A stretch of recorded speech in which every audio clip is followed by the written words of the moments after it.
ನಮಸ್ಕಾರ. VFF some history DSC 9 ನೋಡ್ರಿ. ಇವತ್ತು ಪರಿವಿಡಿ ಭಾಗ 1 ಆಧುನಿಕ ಭಾರತದ ಇತಿಹಾಸ. ಯಾವುದಂದ್ರೆ ಆಧುನಿಕ ಭಾರತದ ಇತಿಹಾಸ. VFF ಸಮ ಹಿಸ್ಟ್ರಿ. ಇಲ್ಲಿ ಘಟಕಗಳ 4 ಇರ್ತಾವ. ಅಧ್ಯಾಯಗಳ 11 ಇರ್ತಾವ. 12 ಇರ್ತಾವ್ರಿ. ಒಂದು ಏನು ಇರ್ತೈತೆ ನಕ್ಷ ಇರ್ತದ್ರಿ. ನಕ್ಷ ಇಂಪಾರ್ಟೆಂಟ್ ಕ್ವಶನ್ ಇರ್ತದೆ. ನಕ್ಷ ಇರ್ತದೆ.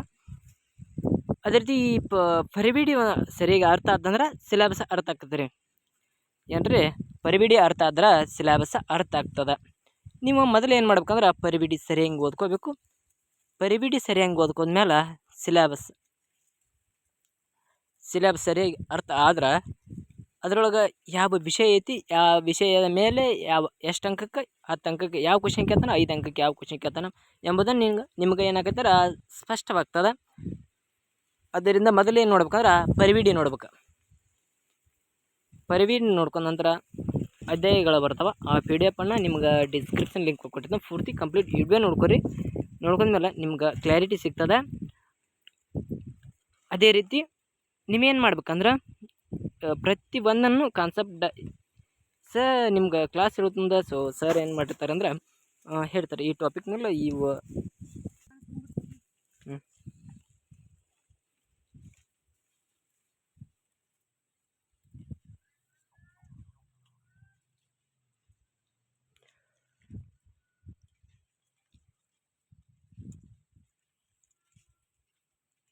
ಅದೇ 2 ವಸಾಹತುಶಾಹಿ ವಿಸ್ತರಣೆ ಮತ್ತು ಔದ್ಯ ಬಂಗಾಳದ ಪಂಜಾಬ.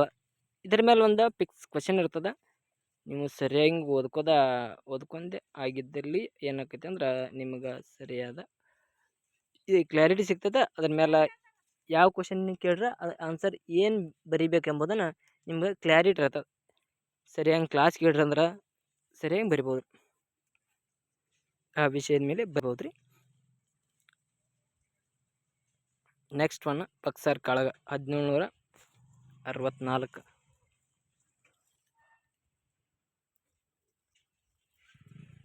ಆ PDF ಡಿಸ್ಕ್ರಿಪ್ಷನ್ ಲಿಂಕ್ ಹಾಕಿರ್ತೀನಿ. ನೀವು ಸರಿಯಾಗಿ ಓದ್ಕೋರಿ. ಅದೇ ಆಂಗ್ಲೋ ಮೈಸೂರು ಯುದ್ಧಗಳನ್ನು ಇಲ್ಲಿ ಕಂಡು ಬರ್ತವೆ. ಕರ್ನಾಟಕ ಮೈಸೂರು ಯುದ್ಧಗಳ ಪ್ರಥಮ ಆಂಗ್ಲೋ ಮೈಸೂರು ಯುದ್ಧ ಮತ್ತು 2ನೇದ 3ನೇದ ಬರ್ತವೆ. ಆಂಗ್ಲೋ ಮೈಸೂರು ಯುದ್ಧಗಳು ಅದಾವ್ರಿ, ನೋಡ್ಕೋರಿ. ಆಂಗ್ಲೋ ಮೈಸೂರು ಯುದ್ಧ ಒಳಗೆ ಫಿಕ್ಸ್ ಕ್ವಶನ್ ಇರತೈತಿ.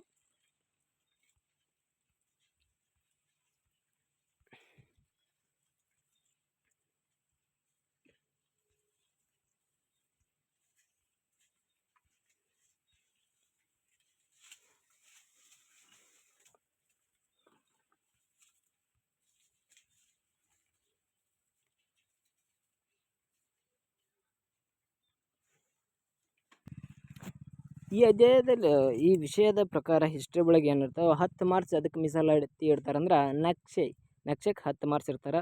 ಮ್ಯಾಪಿಗೆ 5 ಮಾರ್ಕ್ಸ್ 5 ಅಂಕ. ಯಾಕಂದ್ರೆ ಬರವಣಿಗೆ ಯಾವ ಪ್ಲೇಸ್ ಗುರುತಿಸ್ತಿರಲ್ಲ ಅಲ್ಲಿ 5 ಪ್ಲೇಸ್ ಗುರುತಿಸಿ 5 ಪ್ಲೇಸ್ಗಳನ್ನು ಎಕ್ಸ್ಪ್ಲೇಷನ್ ಮಾಡಬೇಕು. ಮಾಡಿರಿ ಅಂದ್ರೆ ನಿಮಗೆ 10 ಮಾರ್ಕ್ಸ್ ಗ್ಯಾರಂಟಿ ಕೊಡಂಗಿಲ್ಲ, 9 ಕೊಡ್ತಾರೆ. ಅಷ್ಟು ಕರೆಕ್ಟಾಗಿ ಮಾಡಿರಿ 9.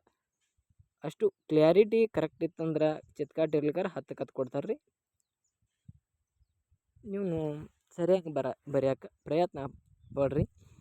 ಅದ್ರ ಕೊಡೋದು ಬಿಡೋದು ಎಲ್ಲ ಅವ್ರದ್ದು ರೀ. ಅದೇ ರೀತಿ ಹಿಸ್ಟ್ರಿ ಒಳಗೆ 2025, 2024, 2023 3 ವರ್ಷ ಕಂಪ್ಲೀಟ್ ಕ್ವಶನ್ ಬರ್ತವೆ ರೀ.